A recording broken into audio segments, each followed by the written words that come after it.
नमस्कार, मैं हूं प्रदीप और आप देख रहे हैं थिंक 360। राजस्थान के राजनीतिक गलियारों में लगातार मौसम बदल रहा है, मौसम वातावरण का भी बदल रहा है। राजस्थान में कई तरह की चर्चाएं आम हैं यहां के राजनीतिक स्थितियों को देखते हुए और कानून व्यवस्था की स्थितियों को देखते हुए। बात करेंगे हनुमान बेनीवाल की पार्टी की, बात करेंगे उदयपुर में हुई एक नृशंस हत्या की और बात करेंगे राजस्थान की राजनीति में कई सारे समीकरणों की धारा प्रवाह कार्यक्रम में। और हमसे जुड़ेंगे वरिष्ठ साथी श्रीपाल सक्तावत जी।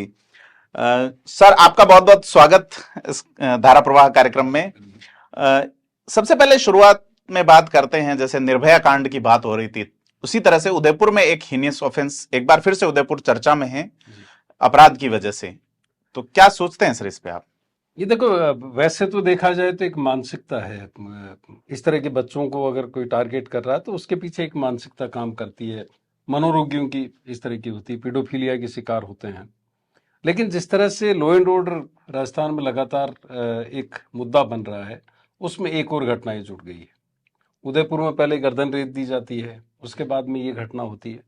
तो उससे ये पता चलता है कि कानून का भय नहीं है।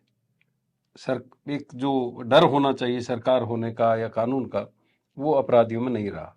हाँ, वो भी उस स्थिति में जब लगातार जो दिनेश एमएन है उनके इसमें क्राइम में आने के बाद में, सीआईडी क्राइम में आने के बाद में जिस तरह से अभियान चल रहा है पूरे राजस्थान में अपराधियों की धरपकड़ का, उसके दौरान इस तरह की घटना होना, ये इससे लगता है कि जो पुलिस का एक इकबाल होता है, सरकार का इकबाल होता है, वो कहीं कहीं कमजोर हो रहा है। सर, इसमें कई महिला संगठन मांग कर रहे हैं कि भाई फांसी दी जानी चाहिए। रेयर ऑफ रेयरेस्ट तरीके का मामला है, एक मासूम को घर से अगवा करना, फिर उसके शव को नृशंस तरीके से काट देना, उसके साथ दुष्कर्म करना। तो क्या लगता है सर, इसमें सरकार को कोई फास्ट ट्रैक या इस तरह की कोई कोशिश करनी चाहिए? देखिए, मुझे लगता है सरकार भी खुद भी चाहेगी कि इसमें केस ऑफिसर स्कीम के तहत ये केस चले, फास्ट ट्रैक कोर्ट के जरिए फैसला हो। पहले भी, इससे पहले भी इस तरह के केसेस में सुनवाई की गई, फास्ट ट्रैक कोर्ट के थ्रू फैसले हुए हैं। और एक फैसला तो सिर्फ 14 दिन में हुआ, जिसमें 14 दिन में आरोपी को बाकायदा पूरा एक प्रोसेस करके और फांसी की सजा सुनाई गई। तो उसी तरह की कार्रवाई इसमें होनी चाहिए, ताकि एक मैसेज जा सके सोसाइटी में, समाज में, कि इस तरह के जो भी अपराधी हैं उनको बख्शा नहीं जाएगा। सरकार क्या आप कह रहे हैं सर, सरकार भी ऐसा चाहेगी? जयपुर वाले मामले में कमजोर पैरवी के चलते या पैरवी नहीं होने के चलते आरोपी बरी हो गई। सुप्रीम कोर्ट में अभी तक कुछ हलचल दिखी नहीं है इस केस को लेकर। देखिए, इसमें अगर देखें तब तो एक ये सीधे तौर पर तो एक क्रिमिनल कॉन्स्पिरेसी है जी। जिस तरह से इसको ढील दी गई है। आपने डबल एजी हटा दिया, लेकिन उससे काम नहीं चलता। क्यों नहीं आप जो पैरवी कर रहे थे उसको मॉनिटर कर रहे थे? ये सरकार की जिम्मेदारी है, खासतौर पर जो विधि विभाग है, लॉ डिपार्टमेंट है, होम डिपार्टमेंट है। तो इसमें ये जो विभाग हैं, जो जस्टिस डिपार्टमेंट है, इसके मुख्यमंत्री खुद ही इस विभाग को। जी बिल्कुल, गृह और न्याय जी, दोनों विभागों के मुखिया वो हैं। और पता नहीं इस इतने बड़े मामले को क्यों नहीं वो मॉनिटर कर पाए, जबकि मॉनिटरिंग रेगुलर होनी चाहिए थी। उनको पता निश्चित रूप से रहा होगा, जब वो ये ध्यान रखते हैं कि एमएलए कौन कहाँ जा रहा है, तो इसका भी उन्होंने ध्यान रखा ही होगा कि इसकी किस तरह से पैरवी हो रही है, इसमें कोई लचर तरीके से तो पैरवी नहीं हो रही है। और अगर मॉनिटरिंग के पार्ट पर गड़बड़ हुई तो और भी गंभीर बात है। सर, उनके पास फाइनेंस जैसा एक बड़ा महकमा है राजस्थान में। जहां तक मेरी जानकारी, प्रद्युमन सिंह के बाद कोई फाइनेंस मिनिस्टर नहीं रहा पिछले 20 साल में। होम डिपार्टमेंट की जिम्मेदारी उनके पास है, न्याय विभाग की उनके पास है। एक वक्त ऐसा था जब मुख्यमंत्री के पास एक भी विभाग नहीं था जी। तब वो ये तर्क देते थे कि दूसरे मंत्रियों के पास विभाग होते हैं तो मॉनिटरिंग आसानी से होती है जी। लेकिन वक्त के साथ चाल बदलती चली गई जी। अब वो सब कुछ अपने पास समेटे हुए हैं। उनके पास वित्त भी है, न्याय और गृह विभाग भी है, इस तरह के तमाम सामान्य प्रशासन है, डीपीआर है, डीपीआर विभाग है, टूरिज्म उन्होंने। तो इसका मतलब उनको लगने लगा है कि जो पहली बार उन्होंने फैसला लिया था वो गलत था, क्योंकि नाकारा और निकम्मा वो बहुत जल्दी तलाशने लग गए हैं एक एक्सपीरियंस के साथ में।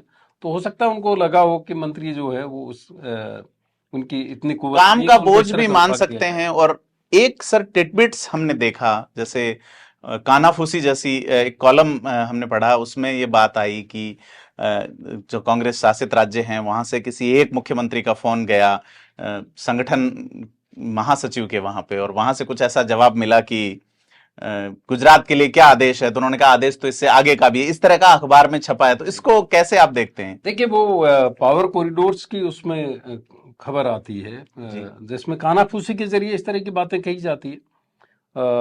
वो पूरे इसमें कांग्रेस में भी चर्चा का विषय है कि वो संदेश क्या था आगे का जी। क्योंकि उसमें एक मुख्यमंत्री, कांग्रेस शासित मुख्यमंत्री, वैसे भी कांग्रेस के दो ही मुख्यमंत्री हैं भी, उनका एक संदेश जाता है वेणुगोपाल के दफ्तर में। वो फोन करके पूछते हैं कि उनके लिए क्या निर्देश है, राहुल गांधी के मामले में जो सजा हुई उसमें क्या उन्हें भी वहां पे गुजरात पहुंचना है। जी। तो वापस जो जवाब मिला वो बड़ा दिलचस्प था कि निर्देश इससे आगे का है। और उसके बाद में वो जो कानाफूसी में जिक्र है या इशारा है वो ये है कि उसके बाद में मुख्यमंत्री ने फोन काट दिया। जी। इसका मतलब दो ही तो मुख्यमंत्री है, तीन मुख्यमंत्री है। हाँ, हिमाचल के मुख्यमंत्री भी है। जी। तो या तो कोई पार्टी फंड को लेकर के कोई डिमांड रही होगी जी। या जिस तरह के दबाव हैं अब बदलने के, जी। क्योंकि उनके पास में ये फीडबैक लगातार जा रहा है कि सरकार रिपीट करना नए राज्यों में मुश्किल होगा। हालांकि कर्नाटक से को लेकर के जो खबरें आ रही है कांग्रेस के पास में, उससे वो उत्साहित है और उनको लग रहा है कि एक स्टेट ऐसा आने वाला है जिससे उनकी आर्थिक सेहत पार्टी की ठीक हो सकती है। सर, मेरी कुछ साथियों से बात हुई दिल्ली में, तो वो ये कह रहे हैं कि अभी भारतीय जनता पार्टी ने भी चेहरा डिक्लेयर नहीं किया है सीएम प्रत्याशी कौन होगा, कांग्रेस ने भी नहीं किया, इवन किसी भी पार्टी ने कोई चेहरा डिक्लेयर नहीं किया है सीएम प्रत्याशी कौन होगा। लेकिन एकमात्र पार्टी कांग्रेस के मौजूदा मुख्यमंत्री की ओर से ये एक अभियान चल रहा है, चौथी बार गहलोत सरकार, तो वो अपने आप को प्रोजेक्ट कर चुके। तो क्या आलाकमान इसको गंभीरता से देख रहा है कि आगे का देखिए, संदेश? ऐसा लगता है कि जब आलाकमान मजबूत होता है तो जो स्टेट में लोग बैठे होते हैं सत्ता में वो कमजोर होते हैं। जी। लेकिन जब आलाकमान कमजोर स्थिति में हो तो स्टेट में बैठे हुए क्षत्रप जो है, राज्यों के क्षत्रप है, वो मजबूत होते हैं। और कहीं न कहीं इससे ये कि संदेश देने की कोशिश हो रही कि अब आलाकमान कमजोर है और जो क्षेत्रीय क्षत्रप है वो मजबूत है। जी। तो जरूरी नहीं कि उन्होंने उससे इस तरह का कोई वहां से कोई सहमति ली होगी। अपनी तरफ से भी कैंपेन शुरू कर सकते हैं। और आप ये देखेंगे जो घटना हुई सितंबर में, उसके बाद से तो लगातार खुले तौर पे पाला मारने की बात है कि हाईकमान कुछ कर नहीं पा रहे हैं। वो अनुनय विनय की स्थिति में आ गया हाईकमान। और पैरेलल मीटिंग करने के मामले में 3 लोगों के खिलाफ जो अनुशासनात्मक कार्रवाई होने की बात थी 2 दिन में, उसको कई महीने गुजर गए और कोई कार्रवाई उस तरह की नहीं हुई। और यहाँ तक कि जब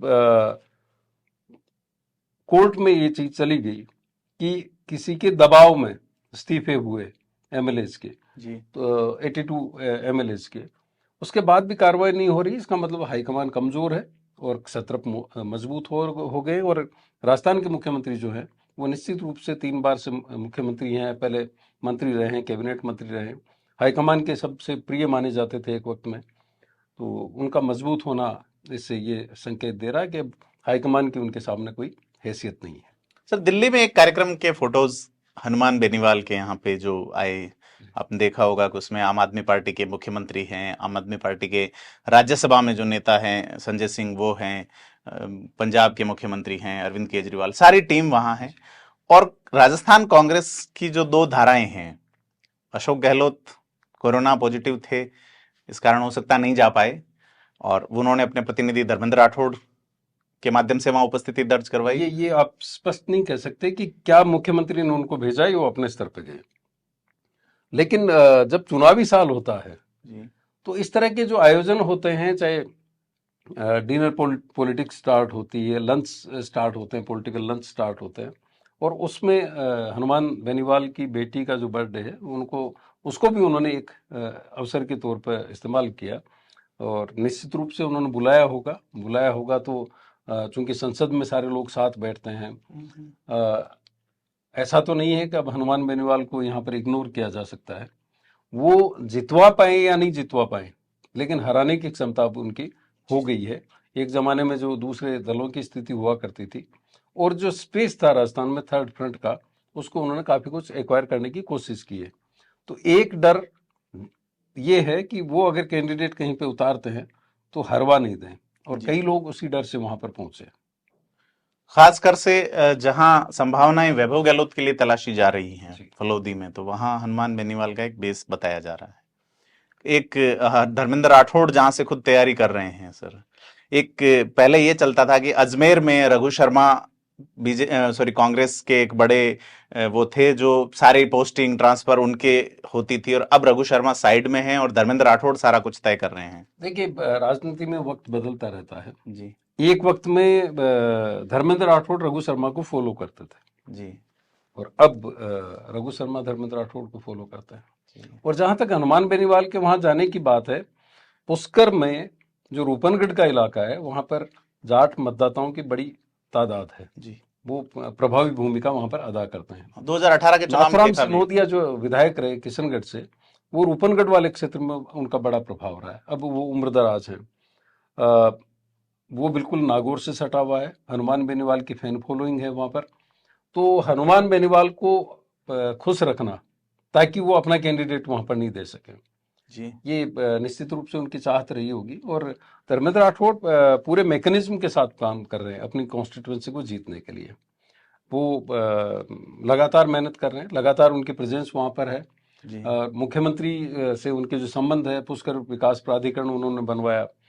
यहाँ तक कि जाट वोटों को विनोर करने के लिए पहले से ही चर्चा थी कि वो जाट एसपी यहाँ पर लाने वाले हैं, और चुनाराम जाट को एसपी लगवाने के पीछे भी बताया जा रहा है कि धर्मेंद्र राठौड़ की रणनीति है। तो वो अलग अलग कास्ट को किस तरह से मोबिलाइज किया जा सकता है, उसको जोड़ा जा सकता है, उसी की कड़ी में उनका हनुमान बेनीवाल से मुलाकात है। वहां पे पायलट खेमे के धुर व्यक्ति जो माने जाते हैं, मुकेश भाकर, वो भी थे। मुकेश भाकर के इलाके में भी उन्होंने पिछली बार कैंडिडेट उतारा था। मुकेश और भाकर आज की तारीख में अगर नागौर जिले की राजनीति को देखें, तो वहां पर जो अभी सत्ताधारी पार्टी है, उसमें महेंद्र चौधरी सबसे मजबूत है। जी उसके बाद में विजयपाल मिर्धा मजबूत हैं, बेगाना टूडी से। मजबूत है। बिल्कुल। लेकिन मुकेश भाकर वहां पर बिल्कुल इग्नोर फील कर रहे हैं अपने आप को। रामनिवास गावड़िया जो है वो अपने आप को इग्नोर फील कर रहे हैं। जी और ऐसी स्थिति में संतुलन बनाने के लिहाज से और रिश्ते निभाने के लिहाज से, नए रिश्ते बनाने के हिसाब से उनका हनुमान बेनीवाल के यहाँ मौजूद होना कोई बड़ी बात नहीं है। और निश्चित रूप से वो जो भी लोग जा रहे हैं वो बिना किसी निमंत्रण के तो जाएंगे नहीं। जी। उनका एक निमंत्रण रहा होगा और उनको लगा होगा कि इससे रिश्ते। डीएमके के राज्यसभा सांसद तिरुचु सिवा भी वहां पे थे, जो बहुत पुराने 2000 से राज्यसभा में हैं। तो ये जो आयोजन है, ये जो बर्थडे पार्टी थी, डीएमके का तो राजस्थान में कुछ है नहीं। जी जी बिल्कुल। अगर वो सबको बुला रहे हैं, सभी के साथ संपर्क बना रहे हैं, और हनुमान बेनीवाल ज्यादा कितना रिजल्ट दे पाएंगे ये देखने वाली बात है। जी सर। लेकिन उन्होंने अपनी प्रेजेंस संसद में भी शो की है, और सब पॉलिटिकल पार्टीज में भी उन्होंने ये बात तो अपने तरीके से पहुंचाई दी है कि वो भी राजस्थान की राजनीति में एक बड़ा महत्व रखते हैं। सर, कर्नाटक के चुनाव आने वाले हैं, अभी डिक्लेयर हो चुके हैं, 12-13 मई तक रिजल्ट भी आ जाएगा। तो बीजेपी क्या इतनी एश्योर है कि कर्नाटक जैसे बड़ा राज्य, जहां पे राजस्थान से भी अधिक विधानसभा सीटें हैं, वहां एक ही चरण में चुनाव करवा लेगी? वो कॉन्फिडेंट है कि क्या वो जीत जाएगी, या कुछ और वजह है कि राजस्थान में 2 चरणों में चुनाव होते हैं ज्यादा सीटों के कारण? तो क्या लगता है आपको? देखिए, बीजेपी का जो मैकेनिज्म है, एक एक कॉन्स्टिट्यूएंसीज पे वो बड़ा मैकेनिज्म के साथ काम करते हैं जी। उनका फीडबैक सिस्टम अच्छा है। यहाँ तक कि गुजरात चुनाव के बाद में सीआर पाटिल जो गुजरात के अध्यक्ष थे, उन्होंने तो पन्ना प्रमुख से नीचे की भी टीम तैयार कर दी। जी तो उस तरह के मैकेनिज्म में बीजेपी बहुत आगे। और येदुरप्पा को जिस तरह से वो वापस संभाला है उन्होंने, और जगह जगह उनको प्रोजेक्ट लेकर के जा रहे हैं, उनके बेटों को प्रोजेक्ट करने की कोशिश हो रही है। बोम्मई जो वहाँ के मुख्यमंत्री है, उनको बिल्कुल साइडलाइन कर दिया गया, प्रदेशाध्यक्ष को कर दिया गया। तो कहीं ना कहीं बीजेपी आश्वस्त होगी कि जो लिंगायत वोट छिटकने का डर था येदुरप्पा की नाराजगी की वजह से, येदुरप्पा के दूर होने की वजह से, वो वापस उनके फोल्ड में आ रहा है। जो लिंगायतों के मठ हैं उनमें से ज़्यादातर पर येदुरप्पा का प्रभाव है, और बीजेपी निश्चित रूप से आश्वस्त होगी। और दूसरा ये भी है कि अगर वो अलग अलग चरण में करवाते तो कांग्रेस के पास कैंपेन करने का वक्त बढ़ जाता जी, है ना, वो फोकस कर सकते थे। कांग्रेस के पास में सीधा रमैया है, क्योंकि एक ही बड़ा राज्य है सर, तो बीजेपी पूरी ताकत के साथ एक साथ जुटेगी, कांग्रेस चूंकि कई समस्याओं से जूझ रही है। बीजेपी के पास में लीडरशिप क्राइसिस नहीं है जी। कांग्रेस अभी हर तरह के क्राइसिस से गुजर रही है। लीडरशिप क्राइसिस भी है उनके पास में, फाइनेंसेस की भी दिक्कत है, संगठनात्मक स्थितियां जो है वो भी कोई ज़्यादा मजबूत नहीं है। तो हर पॉलिटिकल पार्टी जो सत्ता में होती है वो इन चीज़ों का फायदा उठाना ही चाहेगी। सर, साउथ के कैंपेन में सचिन पायलट जाते रहे हैं और वहां दो ही भाषा चलती है, या तो वहां की लोकल या अंग्रेजी। तो कौन जाएगा, अशोक गहलोत जाएंगे या सचिन पायलट जाएंगे? देखिए, जो अशोक गहलोत वहां के प्रभारी रहे, आपको हाँ ध्यान बिल्कुल, होगा, उन्होंने पिछले बार। चुनाव में ओम प्रकाश माथुर भी प्रभारी रहे वहां पर। हाँ। क्योंकि मारवाड़ी समुदाय जो है वो कर्नाटक में बड़ा भूमिका निभाता है, खासतौर पर फाइनेंशियल अगर एस्पेक्ट को देखें जी तो बिल्कुल। वोट दे ना दे, वो आर्थिक सेहत चुनाव में पार्टी की साथ ठीक ही कर बड़ा असर वहां का जो मजदूर वर्ग है, सकती है। लोकल जो वो है। मारवाड़ से है। तो मुख्यमंत्री वहां के वोटर को तो कनेक्ट नहीं कर सकते, वोटर को कनेक्ट करने की क्षमता तो सिर्फ सचिन पायलट में है। जी जी। है ना। लेकिन मुख्यमंत्री एक मैनेजमेंट वहां पे कर सकते हैं, खासतौर पर मारवाड़ी समुदाय के बीच में। उनके रिश्तेदारी भी है बिजनेस कम्युनिटी में, जी बिल्कुल। उनके जुड़ाव पहले से स्थापित और साबित रहे हैं, उनकी चर्चा अक्सर होती रही है। जब वो उपमंत्री थे तब से उनका जो कर्नाटक से जुड़ाव है, बेंगलोर से खासतौर पर, वो जग जाहिर है। तो मुझे लगता है कि दोनों की डिमांड वहां पर पार्टी की तरफ से होगी, लेकिन चुनाव आते आते कांग्रेस में क्या स्थितियां होगी उसको लेकर अभी भी असमंजस की स्थिति है। सचिन पायलट का राजस्थान में क्या भविष्य है, यह अभी तक तय नहीं हुआ है। तो क्या सचिन पायलट उसी ऊर्जा से, जबकि उन्हें उम्मीद थी कि हिमाचल चुनाव के बाद कुछ बेहतर होगा, वो नहीं हुआ, क्या उसी ऊर्जा से काम करेंगे जिस ऊर्जा से कर्नाटक में, देखिए, सचिन पायलट हिमाचल में किया? बीच बीच में उनके बयान आते हैं, उससे तो लगता है कि हाँ, वो कांग्रेस से उनका मोह भंग नहीं हुआ है। लेकिन वो अभी जितने भी रैलियां हैं जी, उनमें उनकी दूरी बना लेना, ऐसा लगता है कि कुछ न कुछ पक रहा है, प्रभारी को सफाई देनी पड़ रही है।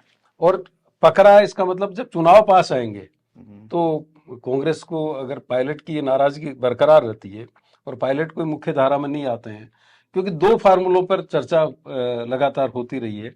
एक तो एआईसीसी में उनको कोई बड़ी भूमिका दी जाए, जिसके लिए पायलट सहमत नहीं है, पायलट नहीं चाहते हैं कि अब वो स्टेट छोड़ करके जाए, और दूसरा उनको राजस्थान में भूमिका दे दी जाए। दो भूमिकाएं बनती है, पीसीसी चीफ वो पहले से थे, वापस पीसीसी चीफ बना दिया जाए और उनको मुख्यमंत्री प्रोजेक्ट कर दिया जाए, उस पर मुख्यमंत्री सहमत नहीं होंगे, और मुख्यमंत्री की सीट उनको दे दी जाए, उस पर तो निश्चित रूप से मुख्यमंत्री बगावत की मुद्रा में होंगे। तो पायलट के पास में, कांग्रेस में, अगर वो लंबा सब्र कर सकते हैं, इंतजार कर सकते हैं, तब तो बड़े अवसर हैं, वरना हो सकता है आने वाले वक्त में वो कुछ बड़ा फैसला करके कांग्रेस को बड़ा सेटबैक दे दे। और चर्चा ये भी है, जो राजनीतिक पर्यवेक्षक हैं वो ये देख रहे हैं कि अगर आम आदमी पार्टी के साथ पायलट चले जाते हैं तो फिर चुनाव क्या बीजेपी और आम आदमी पार्टी के बीच रह जाएगा, इसकी भी संभावना लोग तलाश रहे हैं। क्योंकि सर, पायलट जैसा एक बड़ा चेहरा गया तो एक ऐसी भी चर्चा है कि कुछ ऐसे यूथ लीडरशिप उभर रही है जो खड़ी होकर ये सोच रही है कि किस दिशा में जाया जाए। वो फिर निश्चित तौर पर पायलट की ओर जाने की कोशिश करेंगे, और ऐसा वर्ग जो कि डिसाइडिंग वोटर होता है 18 से 20% हवा वाला, वो तीसरे मोर्चे की ओर जा सकता है। तो चुनाव बड़ा इंटरेस्टिंग हो सकता है। पार्टी के साथ अगर पायलट जाते हैं जी, तो आम आदमी पार्टी बीजेपी का एक बड़ा वोट बैंक खींचने की स्थिति में आ गई है, खासतौर पर वैश्य समुदाय जो है, वैश्य वर्ग है जी। क्योंकि राजनीति में जाति सबसे बड़ा कारक है जी। ये भारतीय राजनीति में कोई छिपी हुई चीज नहीं है। जब हम लिंगायतों की बात करते हैं तो गुर्जर कम्युनिटी भी एक बड़ी कम्युनिटी है।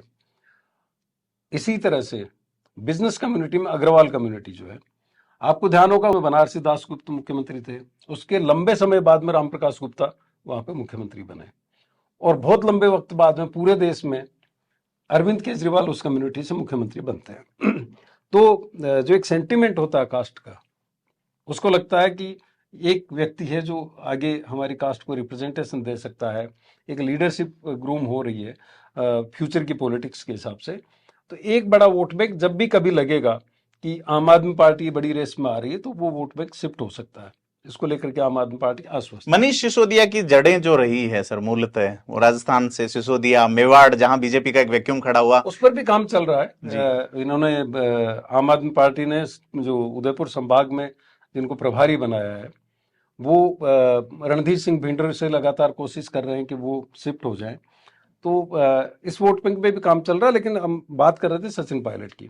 अगर सचिन पायलट आम आदमी पार्टी के साथ चले जाते हैं, जिसकी संभावना से अब इनकार नहीं किया जा सकता, जी तो बीजेपी का वैश्य वोट बैंक और कांग्रेस का मुस्लिम और गुर्जर वोट बैंक और साथ में दूसरे यंगस्टर्स जो हैं, तो कांग्रेस के लिए एक चिंता की बात है कि हो असंतुष्टों के सकता है लिए कांग्रेस को उन परिस्थितियों में जी बहुत बड़ा सेटबैक लगे और 2 नंबर की लड़ाई में भी मुश्किल आ जाए। जी।